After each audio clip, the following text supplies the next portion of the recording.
the Travel Squad podcast. We're four friends that grew up together in the same small town. We followed each other to San Diego, and now we adventure the world together. One passport stamp at a time. We're here to share our travel stories and inspire you to go on your own adventures. Even if it starts with your own backyard. I'm Jamal. Brittanie, Kim, And I'm Dana. And we're the Travel Squad podcast. So grab your tickets, Your passport. And don't forget your travel insurance. And prepare for takeoff.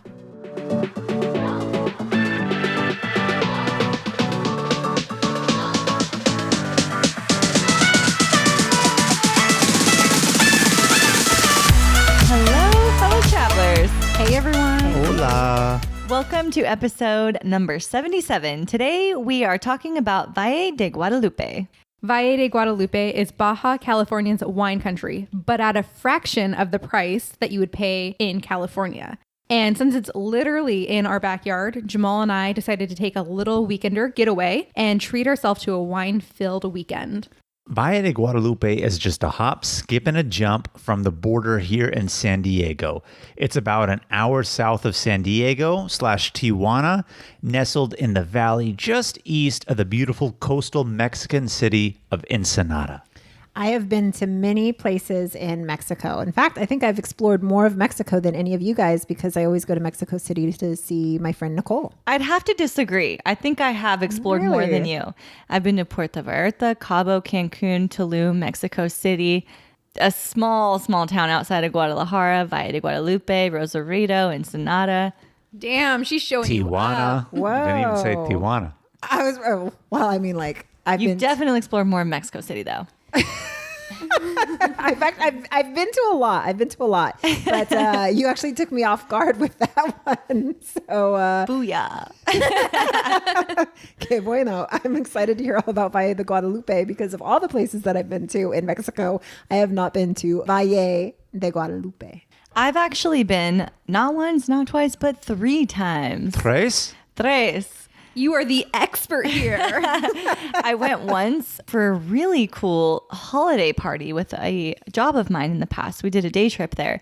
Beautiful wine excursion there. I went once on a girls trip for a friend's birthday. Amazing. And I just recently went on a romantic trip with my boyfriend. Very romantic, huh? So you guys were on a couples trip. Very romantic. It is very romantic out there. And like Brittanie was saying, I mean, it really is going to Napa, which is the U.S. and California's version of wine country. I mean, that's really what it is. It's the epitome of that. But this is in Mexico, Valle de Guadalupe. This is their wine region. So we're going to start off the episode with some tips. And I think Jamal and I and Kim, we all drove down there because we were leaving from San Diego. And one tip that I have for you all is the roads are a little shitty to drive on. So it would be better to have an SUV. That's true, but you also can get through with a car. I drove my old Chevy Cobalt down there. And The old Cobalt. Yeah, but it is rural. And because of that, they're not super developed roads. Right. And so if you're coming from the U.S. and going to go to Valle de Guadalupe, you fly into San Diego, fly into Tijuana. If you're just going to fly into Mexico, the roads and highways down there to the Ensenada region where Valle de Guadalupe is are actually really, really good highway coastal roads seeing the Mexican Pacific region. However, once you get into those rural regions within the valley where they're growing the grapes and have the vineyards and the wineries, that's where the roads, as touristy as it is, aren't as developed. So yes, you can do it in a car, but it may be more beneficial to have an SUV. That way you don't really have to worry about bottoming out or popping a tire or something to that effect. Yes, actually the most recent trip that I went on, we got a tour and the tour was supposed to have another couple in it,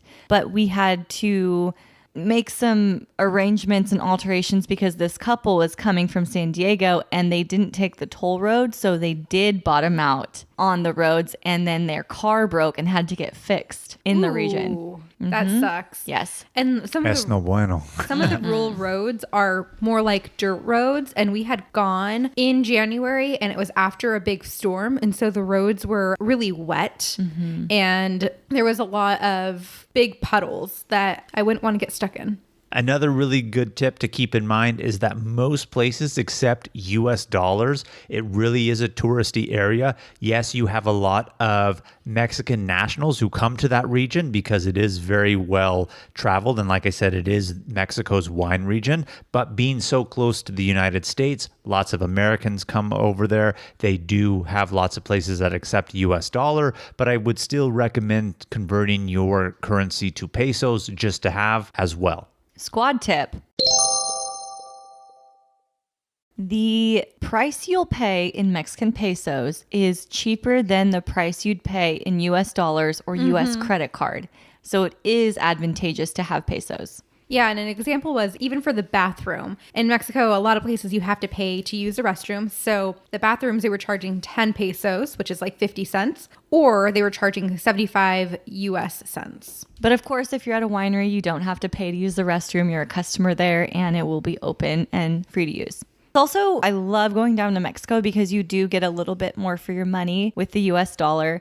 We're recording this in early 2021. The conversion's been around 20 pesos to $1 US, but it kind of ranges between like 16 and that range. So the conversion rate is nice to have. Not only is the conversion rate good, even if it necessarily wasn't and it was at its normal rate and wasn't really fluctuating, you're still going to get more value for your money of what you're doing down in Mexico and the wine tasting than you would here in the United States. Even if we're not talking about going to Napa, which is, you know, in Northern California, famous wine region, even down here in San Diego County, there is a place that is famous for its wines in the Temecula area. And even then, if you were to do that, it would be a lot more expensive than going to Valle de Guadalupe in Mexico. Right. And I have one more tip that's very important for Valle. You can get an Uber there. Say you get an Uber at the border, or if you're staying in Ensenada, which is very close. But you cannot order an Uber once you're in Valle because it is rural, it is spread out. You cannot rely on Ubers once you're in Valle. So a tour is really recommended if you don't have your own car. That's a really good tip, Kim. So Kim, tell us a little bit about the trip that you and your lover took down to Valle. So we went for New Year's this year and it was just a 2-day trip. We actually rented a really nice Airbnb in the El Sazul area, which is just outside of the valley on the coast. So Valle de Guadalupe starts right kind of where the coast is and goes east inland into a valley. So we stayed right on the coast and we stayed about 2 days. And for more context, it's just north of Ensenada, correct? Just about 15 minutes drive north of Ensenada. So about 2-ish hours from the San Diego border. A little bit less. And I was going to say, for people not familiar with the region down here, you can get to Ensenada from the U.S. border in San Diego from an hour to an hour and a half, depending on the traffic. So it's really, really close to the border. I mean, it's like driving from San Diego to L.A., yes, but without the traffic even. Yes. And when you cross the border, you'll have 2 options to get south. You can take the 1 or the 1D. The 1... You want the 1D? You want the D. Definitely want the Always D. want the D. So the 1 is a non-toll road. The roads are not as good. This is where people bottom out. They're not as well maintained. The 1D is a toll road. You'll probably pay around $1 to $3 in tolls, depending on your length you're driving on it. But it's a beautiful road, super nice road, coast the whole way, great views. That's the road you want to take. And it's also less trafficked because it is a paid road, so there's less cars on it. It is the road you want. Yeah, that's the road Jamal and I took down. And Jamal and I, we left San Diego on a Saturday, pretty early in the morning, about 8:30. We did the 1.5-hour drive down to Ensenada, and we did a tour. So we were picked up for a tour. In fact, it was the same tour we did that I sent you from Airbnb. Thanks for the recommendation, Kim. And we were home by Sunday afternoon. So it was just a quick little getaway, but it was definitely worth it. Definitely doable, especially for a lot of our listeners here in San Diego. I would highly recommend it. And you can actually really do this on your own if you don't want to do a tour and go to the wineries. But I will say this, why do you want to do some drinking and have to worry about the driving, right? So I would highly recommend the tours and going that route. The reason for it is obviously the people conducting the tours, they are locals. They will take you to a whole array of the different wineries that they have down there, take you from one to the other. Some of the wineries will do tours and then a tasting. Another place will give you a straight bottle to have overlooking the valley. Other ones will give you like cheese plates in accordance with tastings. So lots of really good values that you can get out of doing the tours. And I will say this, we did ours through Airbnb experiences, Yes, which is really legit. And I did my research, and that was the best price and the best value in terms of hours and number of wineries that I was able to find. I actually got ours for $74 each. I think you guys paid just a little bit more. Yeah, we did. And it depends on the day that you go and what's going on. But typically around 100, 150. You can even get a tour that will take you from San Diego on the US side to Valle. And it could just be a day trip for you too. Yeah, absolutely. And even though Jamal and I just went for the small weekend trip, we actually packed a lot in. We did the wine tour. We also went to the La Bufadora. So did I. Oh, perfect. And then we We'll had... have to talk about that. And then on our way home, we were like, you know what? Puerto Nuevo is on our way home. It's the lobster capital of Mexico. We have to go just to eat lobster there. So we did that.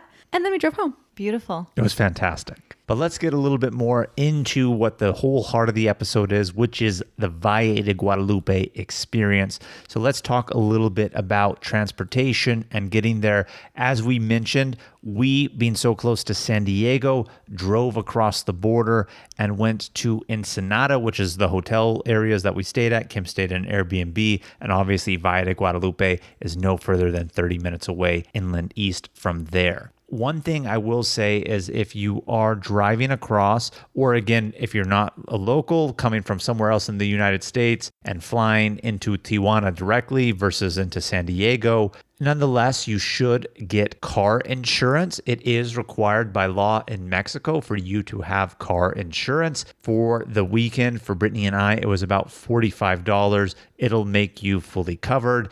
That way, God forbid, you get pulled over. You don't have to worry about the issues of not having something that is legally required of you while you're in Mexico. So I would highly recommend doing that. If you just Google Mexican car insurance, there's tons of links that'll come up. All of them are pretty legit, and that's what you should do. Yes. And then, like I said, the 1D is the toll road. Now, if you're going San Diego to Ensenada and back, it comes out, at least when we went, to around $10.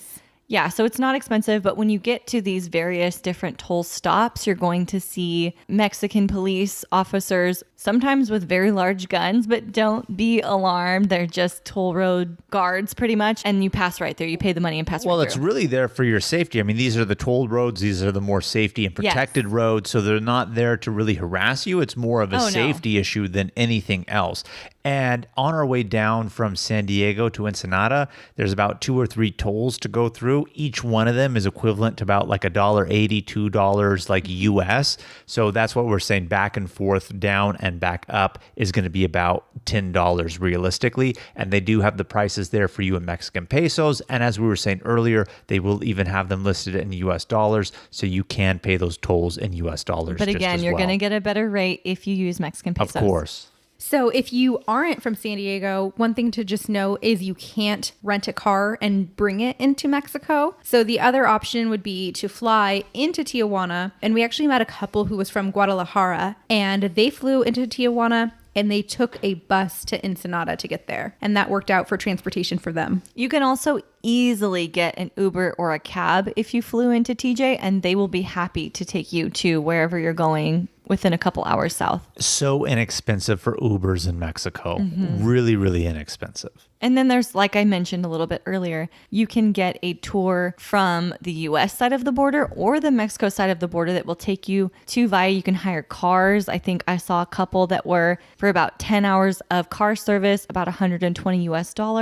So depending on what you're looking for, what your group size is, where you're coming from, there's a lot of options for transportation. So Kim, you mentioned earlier that you stayed in an Airbnb, but you didn't really describe how beautiful it was because I saw some of the pictures. So tell us about your experience in the Airbnb you stayed at. So we didn't stay exactly in Valle. We stayed, like I said, on the coast. The place that we stayed in was in a gated property. You go all the way up the mountain until you cannot drive anymore. And our house was right up there. It was a little 1-bedroom place, gorgeous views of the ocean from every single window. And it had this beautiful deck with a huge table, a big swinging chair. It was like the best thing to wake up to in the morning. It was beautiful. And I think it came out to like $100 a night for this Airbnb. Like I'm saying, it's cheap. If it was in the US, it would be easily $300 or more per night for that place because of the view. If you're looking at a map, the 3 highway, which is Valles Highway, and the 1D, which is the nice road that goes to Ensenada,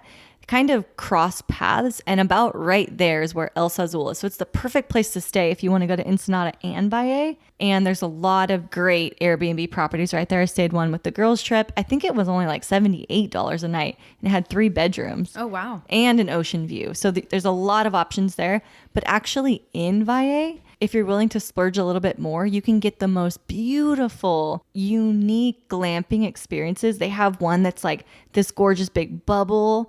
They have some that are built into these giant wine barrels. They have really cool stays that I would love to go back for. I would love to do that. Maybe we should do a couples trip and get some yurts or go glamping. Yeah, Have a great on yurts. in the middle. What are yurts?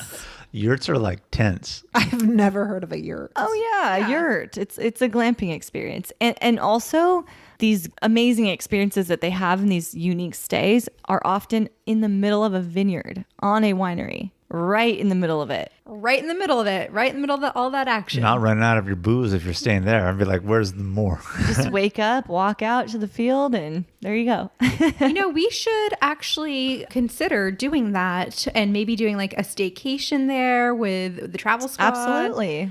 I think it'd be a great idea. So Jamal and I did not stay at an Airbnb. We stayed at a hotel just north of Ensenada. It was called City Express Plus Ensenada, and it also had really great ocean views. In our hotel room, we were on like the 5th floor. Our window was from the floor to the ceiling, and it had the perfect ocean view. And on Sunday morning, Jamal and I woke up and we were able to watch the sun rise up above the water from our bed. And it was just so early beautiful. risers. We saw the colors rising over because we're on the west coast, so sun rises in the east. We saw the colors in the clouds rising, not necessarily the sun because we're looking to the west, but it was still beautiful, really, nonetheless. And that's one of the things, like, I mean, Ensenada is a cruise port city for that matter, too. Granted, they're not doing cruises now with what's going on, but it is a beautiful Mexican Riviera coastal city. So you really have those beautiful vibes, and then you just go a little bit inland, and then you're in wine country. So the whole ambiance of the entire area.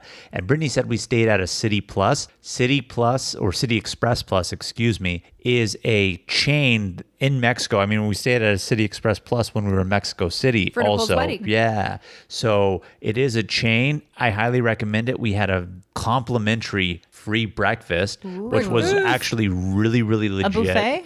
Yeah, I think in non-COVID times, it actually is a buffet. This time it wasn't. They had pre-made breakfasts, but they were legit ones. It was still served to me on a plate, had potatoes, had eggs, came out with like a grilled cheese and ham sandwich. They Wow. brought fresh fruit out. You had your coffee. It was legit. You know what? We didn't have free breakfast in our Airbnb, obviously, but we stopped at a grocery store in Mexico and picked up this fresh baked torta bread and ham and cheese. Love and tortas. Louis is Mexican, so he obviously knows how to make this. And he made this for us one morning, and it was so good. I literally tell him every day that's what I want to eat, and that's what I want him to make. It's so good. We need to have Louis' breakfast. Yes. You're constantly coming over and eating Jamal's lunch, dinner. We need to have Louis' breakfast. Yes. I'm ready for that and try it out. But I do want to say something. If you're not staying at an Airbnb, which as Kim is describing is a fantastic experience and really good value for the money in Mexico, but the City Express Plus that we stayed at in Ensenada was really close to a very, very legitimate taqueria. And so I would highly recommend staying here because one, the ocean views, the breakfast, the cost value, and the fact that obviously after a wine tour or even before, you're going to have the munchies a little bit. That taqueria that was there wasn't just any, run-of-the-mill taqueria. It was a real legitimate one. So I do recommend the City Express Plus. I have a question for you both. Have you guys ever had birria? I have. We had it when we were Birria. there on this trip. Oh, you have? Yes. What about you, Zaina? Maybe if you describe it, I might. It's like remember. shredded meat in this sauce, and then you put it into tacos. pretty Oh, much. just kidding. I was thinking it was actually a drink. Okay. I've drinking a lot. That'd be a no. So I was like, I don't know. Maybe if you describe the drink, I'll remember it. But no, I did not eat that. No, birria is usually goat, but it can Don't be... tell Kim that. I know. It can, I already knew that, but But we it went can be beef. But what makes it is how it's cooked in that sauce that you Yes. were talking about. in Ensenada. We went to a birria. Birria, like taqueria, but birria. Exactly. We went to one, and you could choose your meat, and they had beef, pork, and goat. Very nice. Yeah, this taqueria had that, and it was so good. And that's Fire. what we got. Like, I would recommend before you go to the wineries, eat something because you're gonna be drinking a lot. That's of exactly wine. what we did. We went and got birria for breakfast, and we had some left over after the winery that we ate when we got home. Oh, perfect. Highly recommend. Highly recommend. So let's get into the highlight of our episode, getting to the wineries in Valle de Guadalupe. One winery that I've been to, not on the tour that we took, but on another trip that I went to, is called Cuatro Cuatros, and it's one of the most popular and well-known wineries in Valle. It's actually not very deep into Valle either. It's got coastal views, so it's on the very beginning of it, and it's huge. There's one big draw of it, and that is that when you park, you can get into a shuttle bus and they will take you up to the top of the mountain where they have all these amazing lounge chairs, lounge areas, and coastal views, and you can get wine and cocktails and food. That's really popular, but when I went, it was raining, so it's closed. So we went down to the winery portion where it's still gorgeous. They have couches, they gave us blankets, amazing wine, beautiful bathrooms, actually. They took us down to the cellar and gave us tastings of a mezcal wine straight from the barrel, which was really cool. And then they have these huge old wooden ships with bars on top, and you could go up there and sit and hang out. It's a beautiful winery. Speaking of the view, I did look this up online and the pictures are gorgeous. Yes, I would love to go back when it's warm and I can actually sit up there. And which winery was this one again? Cuatro Cuatros. Cuatro Cuatros. What's It's that, a good Jamal? one. 4 4s? Yeah, good job. All fours for legal help. Just a quick question, Kim. Did any of the times you went to Valle de Guadalupe, did you go by the Valle de Guadalupe sign and get that photo op? No. Yeah, on our tour, they actually took us by it and was like, anyone want to take a picture? So when Did we you were, guys take a picture? We we did. did. So when we were in Lebanon and specifically Yes. in Beirut, they had the I Love Beirut, and in Amsterdam they have the I Heart Amsterdam. Yes. Well, they had the exact same thing, but for Valle de Guadalupe. And Brittany and I were we weren't driving. The tour drivers were driving us on the roads. And I thought, oh man, we're really getting into the cuts right here to get to one of these wineries because it was really, unpaved. And then all of a sudden they're like, oh, here, we're by this photo spot for you. And it was the sign. And they took us out of the way specifically to get to it. And it's on this one random ass dirt road. But then it's in front of this beautiful winery, which unfortunately the tour didn't go to. But it was just like, oh man, they really took us out of the way on this crazy ass road for this photo op. So we were forced to take it. It's So a it was good really cool, description but yeah. of the roads and how rural they are. Yeah. Because that really is how it is out there. How do you fit that all in one picture, though, Valle de Guadalupe? It was angle. tough. It was tough. You go to the -5 angle on your iPhone and it will widen it up for you. And it was funny because when we got to the sign, the girl and the guy that we went with, they were like, oh no, we don't need a picture. And I was like, oh no, Jamal and I, we'll take a picture. And so Jamal's like, oh, we're fucking stopping Brittany. Now we're going to make everyone get out. And I was like, it's an opportunity. Let's take it. They brought you there for that. No, they Exactly. did, because I thought we were going to a winery, and then as soon as we took that photo, we cut back to the main road. So it took us completely. They didn't even describe to us that, oh, we're going this way specifically for this, and that's really what it was at that point. But they do have one out there, and it's in front of a beautiful winery, and I was really disappointed we didn't get to go in it because it looked really, really nice. know which But one it was? No, I really don't remember. Unfortunately, I didn't pay too much attention to that fact, but the roads were, like I said, real rural dirt roads. roads, like unpaved. So There are a lot of wineries out there. We're only going to talk about a few, but there are so many more. yeah, and I do want to say this as we're talking about the roads and people thinking like, oh, this is in the middle of nowhere. It's really not. Even though this is a very touristy area, it's really becoming a lot more touristy. So they are putting money into it. And by they, I mean like the local government, the Mexican government, regional, etc., into making it more tourist friendly. So it still has that rural vibe to it, but don't let that deter you or scare you from it. Everything you are going to experience there is legitimate. Well, that's part of what they want to. They want to keep it rural. They like it that way. And it is part of the personality of it. I like it that way too. Well, Jamal, you said that like don't think that it's in the middle of nowhere. If it's on the coast, it can't be in the middle of nowhere. That's true. You can probably drive from the coast to the end of Valle maybe 2 hours. So it's not like it's all coastal, but they want it to be rural. And so just enjoy that when you go there because you don't actually get that in a lot of places. Yeah, that's true. That are popular, you know? So it's nice. It's nice. You're not getting rural in Mexico City. No, you are not. It's very populated. So another one of the wineries that Brittany and I had gone to on our tour was the Guadalupe winery, which I thoroughly enjoyed. I love that one too. I went there. It had just a gorgeous view. The best time to go is around sunset. That's when we went. Yes, because you can just look out into the vineyards and it's just so picturesque and it's a huge outdoor place and there's like wild cats around there and I think they had pizza you could buy too. Yeah, and they did have the pizza, but I don't know if when you went, Kim, they included it for you. They gave us complimentary like bread and cheese to have with our tastings at the Guadalupe winery. So did you have any or no? No, we didn't have that, but we did get a flight tasting and they had a lot of really good wines there. They did. They did have a lot of really good wine. But did you try the pizza though? I mean, I did. How was the pizza? Because I saw it, but no one was manning the station. And obviously we had what I just mentioned we had, but how was the pizza? It was pretty good. I mean, I would eat it again. We were like kind of hungry and getting a little Hangry. Wine wasted. Would you say that this pizza was better than the one that we got at the Kings Canyon National Park Yes. cafeteria? I think any pizza was better than the one that we had at Kings Canyon National Park. Did you hear the cows in the background? No. I was like, what? Are there cows around here too? And no, Xana's just putting us in the whole ambiance. Yeah. Like, we were sitting there and I was like, is that a cow that I hear? And then I looked at the edge and I was like, yep. All right, we've had enough cow sounds. Because I think they might make cheese kidding. somewhere around there too. Oh, okay. Maybe that's some of the cheese that we had, Brittany. There was a cheeseria somewhere around there. Well, Quesoria.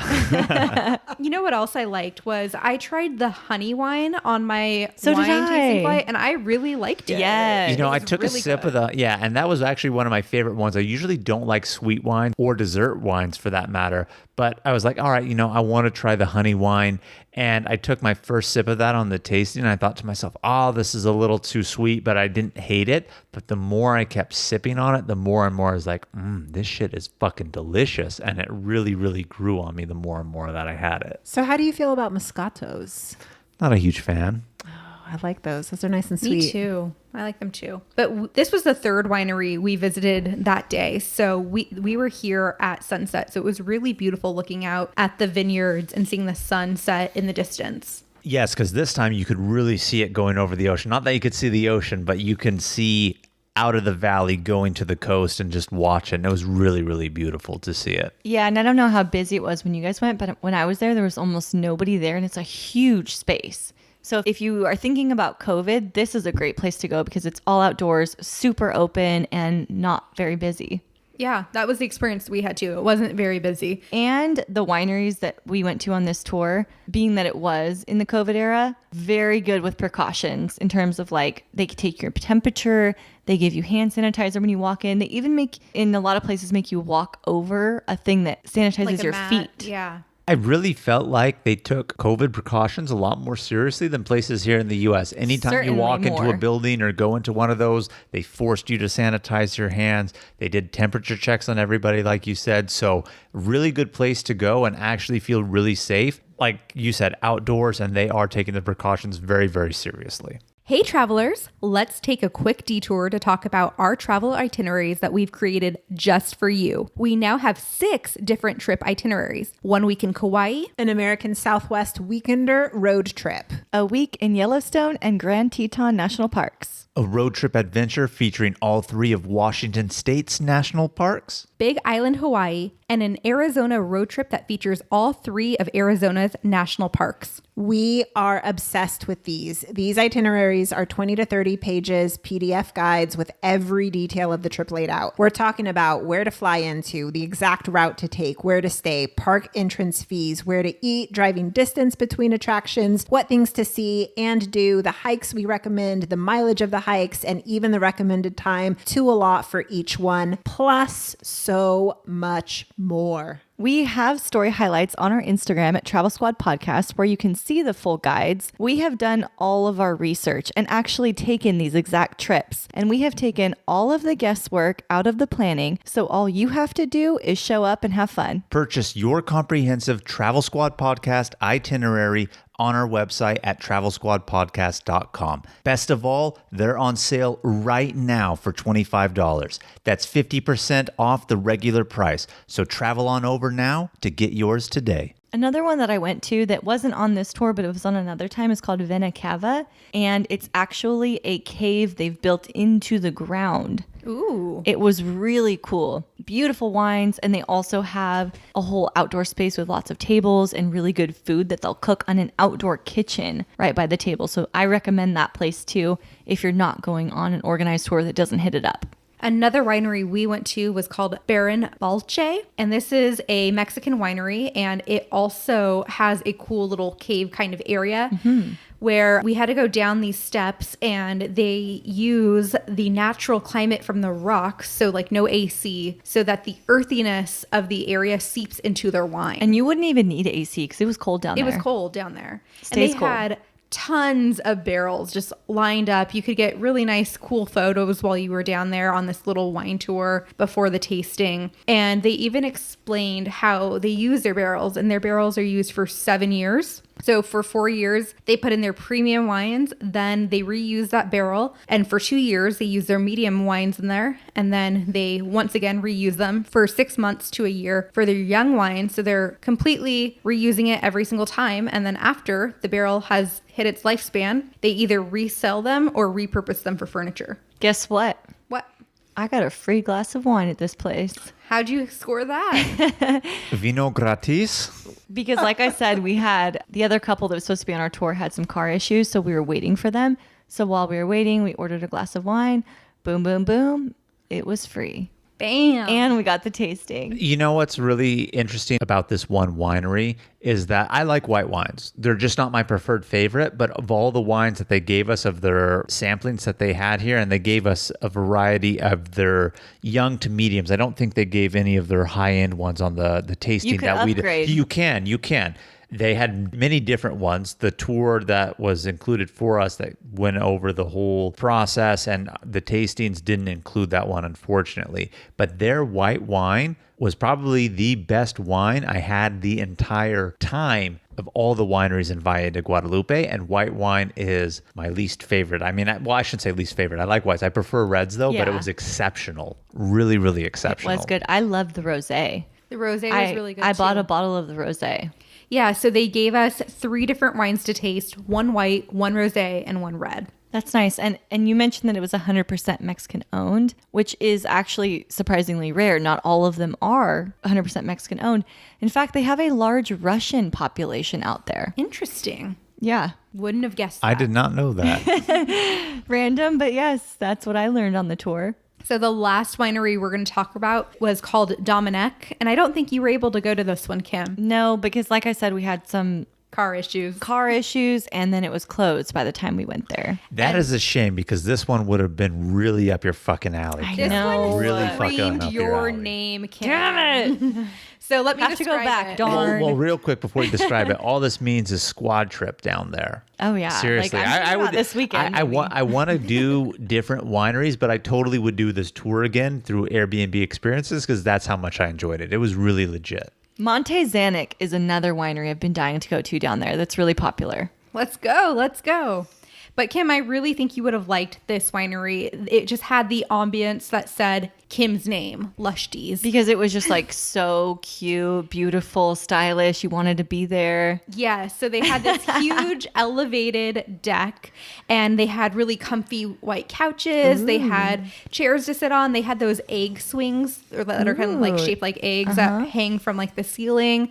And they had beautiful views of the vineyards. So it was just a really cool, unique space. And it was really nice. And this place, they gave each couple their own bottle of wine. Yeah, so you could choose either a white or a red. Instead of tastings, you got a full-blown bottle. Did you guys drink the whole Oh, bottle? yeah. Did. We topped it off. Which is shocking because Brittanie likes to drink, but when she does, not a lot. I'm, but like, this one, shocked. we were like, ooh, the bottle's I can't gone. imagine how wasted you guys were after this trip. Brittanie was pretty tipsy. I held my own, but we weren't too wild. Yeah, 'cause Although, I have a story for you, but I'll save it for a little bit. We had the 3 tastings at the first winery. Then we had a whole bottle of wine. Then we topped it off with the 4 wine tasting at the last winery. And I was like, damn, I am composed still, but like, you know, I was for impressed you. with myself. but at this place, at the Domec Q or Domec, however they pronounce it, I am unsure of it. One thing I will say is that if you want the deck experience, they do require that you order something from the restaurant. So we did order a cheese board from here. It's some of their local cheeses and breads. Otherwise, if you're not on the deck, you don't have to order anything. So because of what the deck is, they do charge the premium of making you have to purchase something. So do keep that in mind. But I will say it is very well worth it for that entire ambiance what do you experience. think the cheese plate cost you? About $18. Which is expensive for Mexico, but for in a winery, like Yeah. if you were to do that somewhere here in the U.S. and get like a full-blown cheese plate as big as we got, It was I mean, huge. it would It was be a huge lot. cheese Yeah, plate. yeah. I don't struggle to eat food. I was struggling to finish all that cheese because it's like, holy crap, how much cheese are they going to give me? It was good though. good. The Yeah. couple that we were on the tour with, they were like, do you guys want to split the cheese board? And I was thinking, no, it's probably not going to be that big. Like, we'll just get our own. And Just like the cauliflower in Wyoming. exactly. And then it came out and I was like, damn it, we could have easily split this. So did they get a cheese board and you guys got a cheese board? Yeah. This is why I am so pro picture menus. True. And they were a really nice couple. We had The couple on my tour was also really nice. Now we're friends on Instagram and Yeah, they we're live in friends San on- Diego. we're friends on See, Instagram. we were just talking about solo travel. Now here we are making friends on trips. Well, actually, the solo travel is going to come out in a few weeks, but you're going to catch that reference when you hear it. So in addition to wineries, yes, wine is a huge draw of this area, but so is the food.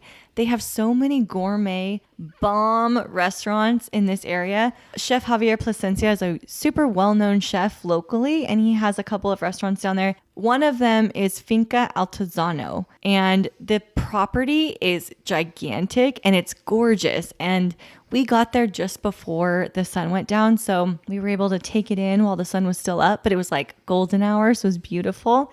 They have these giant wine barrels with spiral staircases going around, so you can go up on it and take pictures. They have these kind of like steel wooden statues of like different kind of animals. They have huge areas where you can sit by a fire, and it just is sprawling in the property. This is also on the same property where they have the big bubble Airbnbs. Oh, we need to go there. Yes. And the food, the restaurant is amazing. So this was our last stop on my tour. And we sat there, we got wine, we got food. Our tour guide actually ate with us and the couple, and we had a really great time there. There's wild dogs there that are just like hanging around too, that are just laying around sleeping. It was an amazing atmosphere, amazing way to end the tour. We actually didn't eat in Valle de Guadalupe. We actually went back to Ensenada and ate, but we did get some recommendations for when we go back. One of the places that was recommended to us was called a Deckman. I really want to eat there. I've seen pictures. It looks beautiful. Yes, and it's supposed to be like a culinary concept, multi-sensory experience where you're in contact with nature. The restaurant's designed to be like exposed to partially being outdoors. Yes, they really like incorporate the rural atmosphere into the restaurants, into the wineries. Like it is part of the identity of that place. and they really incorporate it in. Yeah, and you do have to make reservations. We didn't have reservations, nor were we going to eat there, but it's somewhere where I'm like, I definitely want to go back to Valle and eat here. And another place that was recommended to us, which isn't a dinner place, it's actually a breakfast place. It's called La Cocina de Donna Estela, and it's voted the best breakfast in the world, guys. Best desayuno? See, I know a little bit of Spanish. How about in the world? En el mundo? Good job. Oh my God. You just like created an entire sentence in Spanish, Jamal. Like, I'm really proud of you. I try my best. Muy But bueno. I want to go. I mean, it's hard because when I go to Mexico, I know it's so stereotypical. I really do want like taquerias, or I want like some chilaquiles or something traditional breakfast. But when we go back to Valle de Guadalupe, I do want to eat at La Cocina de Donna Estela. I really want to try that out.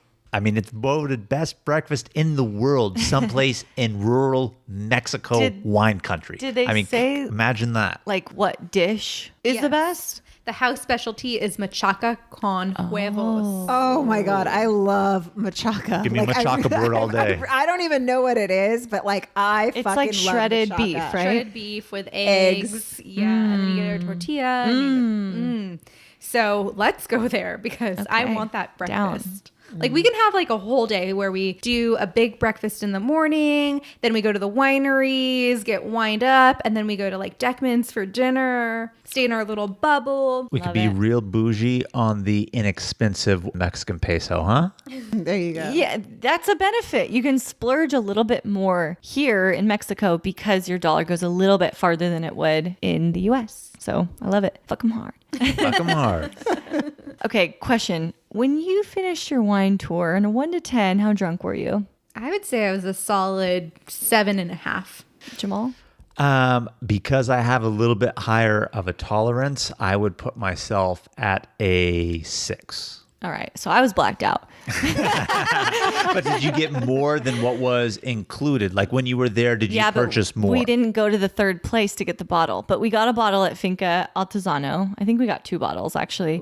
Are you talking about blacked out when you were with Louis or when you went with the girls one time? Or both? No. With the girls, I was driving, so I wasn't blacked out then. But this was the I'd hope tour not. Way to where be safe, Kim. there was another driver. So we finished our dinner at Finca Altozano, and we were taking the couple back to their spot. And we made such good friends with them. They invited us to come over and go in their hot tub.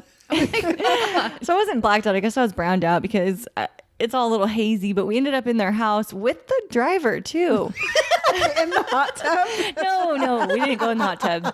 We just went in their house for some reason, and then we ended up leaving. But then when we got back into the van for him to take us home, I started feeling sick, and I think I rolled the window down to throw up, and he like stopped so I could. Oh, I've seen Kim do that before. And on Wine Drunk too. On Wine Drunk Kim. Wine Drunk Kim. This is cliche. This You know is what, cliche. Kim, So- I just want to say that had I been there, I would have been at your level, and no shame in puking in the car. There's I've no- been puke there in the car too. out the window. There's no shame. I'm just laughing because I've seen this I before. know. I did this. I know. I did this with us at that one Christmas party. But so Louis is so nice. He's like holding my hair back, and we get back in the van. What a gentleman. I woke up in the morning and was like, what the hell is all over my shoes? And my black boots were just like spotted in orange puke. Good for you. And that is why you bring a shoe bag when you travel. I guess so. That is so funny. Well, Jamal and I, we went to a restaurant with our new friends. And we were like, we could be down in this area at any point in time. Like, you guys are visiting, you guys took a plane here, like wherever you guys want to go, we want to eat. So we went to this resort, and I want to say it was called like El Restaurante at Punta Moro. And Oh, okay. it had ocean views. It was a very nice place to eat and not crowded at all. We were like the only people on the deck there. Yeah, and we had some lobster enchiladas, and What they was were it called pretty again? bon. El Restaurante at Punta Moro. Punta Moro. It's one of the big resorts that they have down there in terms of like, I don't want to say super luxury hotels, but definitely on the upper scale of the hotels that are available in Ensenada. And they had a beautiful restaurant, great bar. just as well with it too. And you have amazing ocean views. By the time we got there for dinner, it was a little dark, so we could only see really the waves crashing on the rocks and hearing them. But if you timed it perfectly and went there for sunset for dinner, it would be absolutely amazing. That sounds great. There's another restaurant I'll recommend in the strip of Ensenada called Planta Baja, and it has a big indoor spot. It's 2-story, but the outdoor spot is ocean facing as well. Gorgeous views, great food. I've eaten there before on a different trip, and I would highly recommend that spot too. So a quick little bonus is we both mentioned earlier on in the episode that we went to La Bufadora. So who wants to explain what that is? Well, quick, Zaina, we've talked about this in another episode. I don't know if you remember. Blowhole. Oh, you do know. I was going to ask, what does it translate to? You know what? The first time that we talked about La Bufadora on the Travel Squad podcast, I did not know what it meant because I do not use the word blowhole that much. I don't know. You need to step up your Spanish lingo if you're not using blowhole. I've started to incorporate it in my vocabulary, Use which it in is a why sentence, I please. now muéstrame tu bufadora. Show me your blowhole.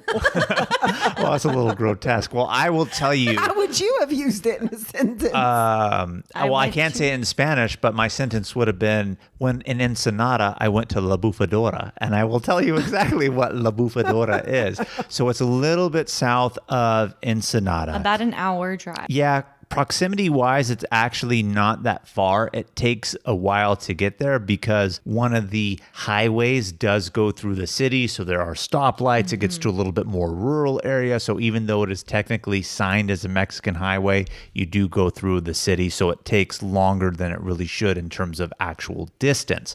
But when you get to La Bufadora, it's a very popular tourist attraction. They have a strip mall of sorts of all these different shops where you can buy souvenirs, you can get drinks, whether they be like margaritas, cerveza, restaurants, and then you get to La Bufadora, which is right along the rocks of the Pacific Ocean coast.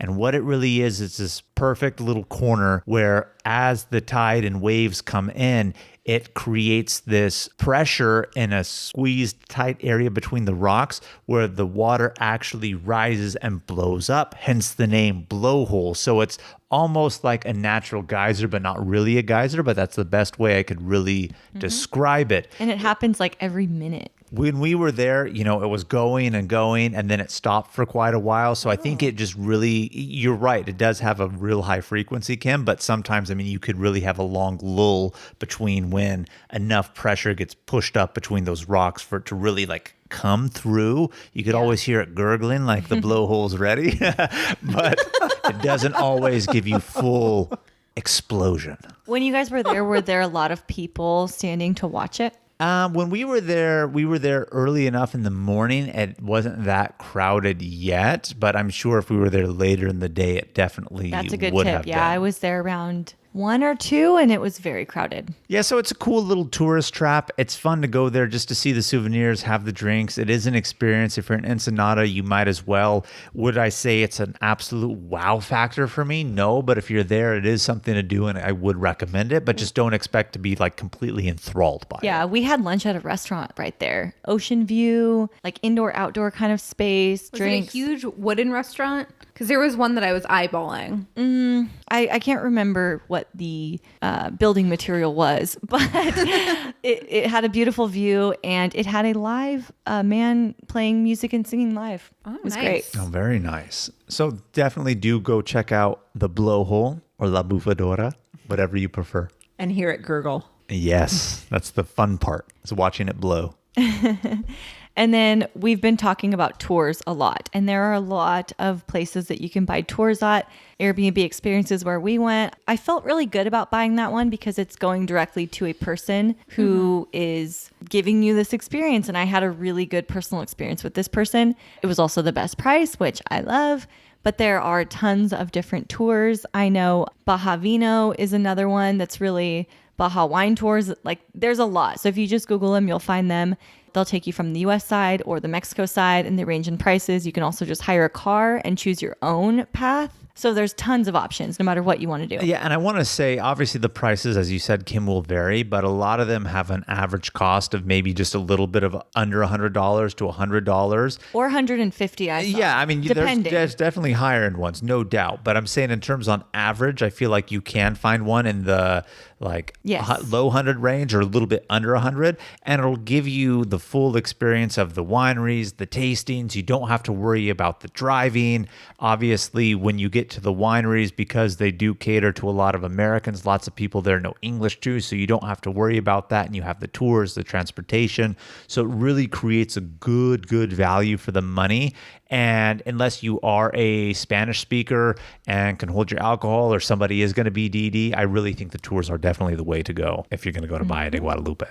And one thing we wanted to talk about more in our episodes, and one of the reasons why we even created the podcast, was to be able to show you guys how to do these experiences yourselves and show you how affordable things like this could be. And, you know, Jamal and I try to travel about one weekend a month. And overall, for this entire trip, we paid about $430 for the both of us. And if you really break that down, including the hotel, the wine tour, the food, the gas, everything, that's really not a lot of money in terms of a trip. And one of the things that helped us save money personally was I did have a lot of Expedia points, so I did redeem them. So our hotel was supposed to be about $105 per night, but I had $75 worth of Expedia points. So we only spent $30. Had it been the original price, we would have spent about the equivalent of what Kim and Louie spent. And this is for both of you guys, just to Yes. confirm. Yeah, not per person, right? So, I mean, if we're talking 435, I mean, I'm just going to make it simple and say 215 a person. That includes your wine tours, the hotels, our gas, the car insurance that we purchased, food that we paid for outside that wasn't included. So, yeah, I mean, it is, I mean, not to say $435 isn't a lot of money in some sense. I mean, it is, but amongst two and what we got for the value of it, really affordable in terms of Well, the value. dinners that we ate, like we ate lunch at Puerto Nuevo and we got a lobster and we like went balls to the walls at, you know, for dinner at Punta Mora, where we got the lobster enchiladas and we got a drink and then like the wine tour. And you splurged on your own cheese tray. And we splurged on Yeah. our cheese tray. So, I mean, if we didn't go with the high-end meals, you're right. It could be substantially Yeah, less for expensive. When I went with Louie, we spent around $600, and that was for 2 nights in that ocean view, beautiful Airbnb. The wine tours we had for 2 of us, a breakfast, 2 dinners, a lunch, all like ocean view, really nice. 2 bottles of wine as souvenirs. Like we drove ourselves, but we paid for gas. And like it was affordable. But when I went with the girls, it was 5 girls. So imagine splitting something by 5. And if you don't drink that much, like, you know, I like to go down and have a good time when I'm down there. So probably spent more on alcohol than you guys did. But there are ways to make it cheaper when you're in a group. That's why I love having a travel squad. You could also get an Airbnb and make more tortas at home. Exactly. Make Louie make the tortas at home. Tortas every day, breakfast, lunch, and dinner. I love them. Any final thoughts, ladies, on Valle de Guadalupe before we wrap things up? We actually have a question of the week. Oh, my goodness. How did I miss that? You are getting way too ahead of yourself. Well, I guess the question of the week is the wrap up, isn't it? Yeah, so we're going to wrap up with our one question of the week.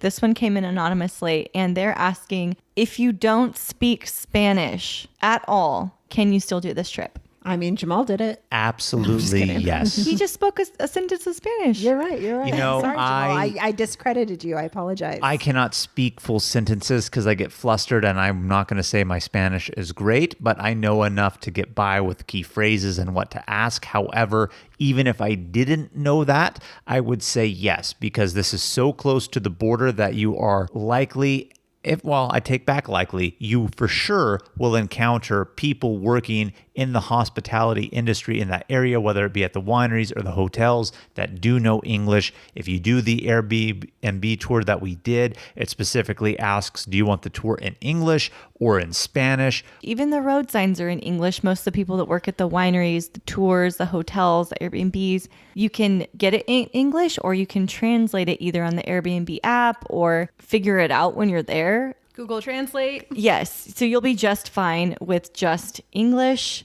you want to try to learn some Spanish, that's highly encouraged too, but you don't need to know it at all. And in fact, you can even use US dollars. So guys, I hope you go down, have a good time, get some wine, don't drink too much, and pack that shoe bag just in case. Yeah, don't puke out the window like Kim. Kim, I love you. All right, everyone, that's all we have for you this week. Thank you so much for tuning in. Please keep the adventures going with us by following us on Instagram and YouTube at Travel Squad Podcast. We now have the Travel Squad Podcast hashtag.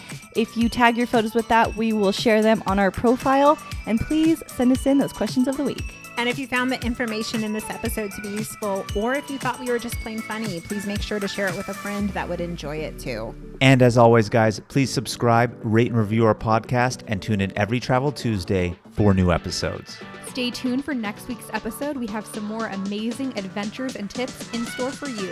Woo! Bye, everybody. Bye.